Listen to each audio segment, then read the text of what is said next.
امام حسین سکھا کے گئے تھے کہ انصاف نہ خریدنے کی چیز ہے نہ بکنے کی چیز.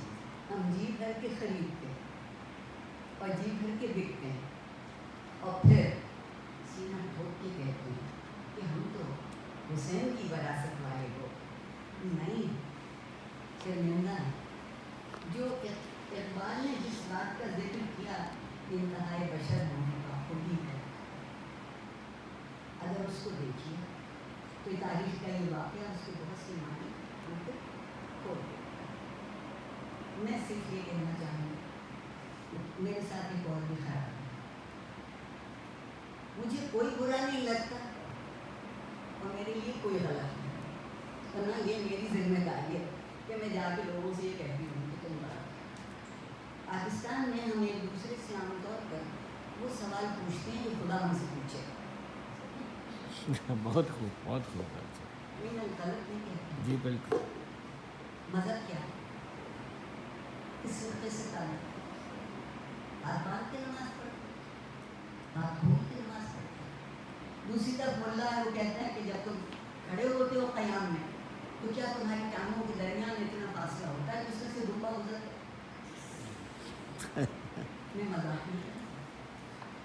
اب آپ سوچیے جماعت کھڑی ہونے کو اور ایک دمبا آئے، سب کے ٹانگوں کے بیچ سے گزارا جائے تب پتہ چلے گا کہ قیام کیا ہے.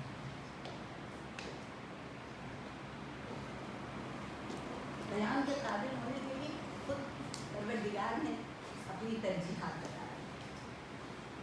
سورہ بقرہ میں کہا کہ اللہ پر ایمان کیا، رسول کی اطاعت کرو،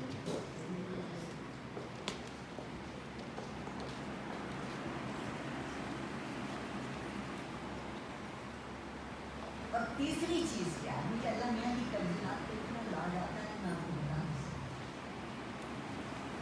والدین پر احسان.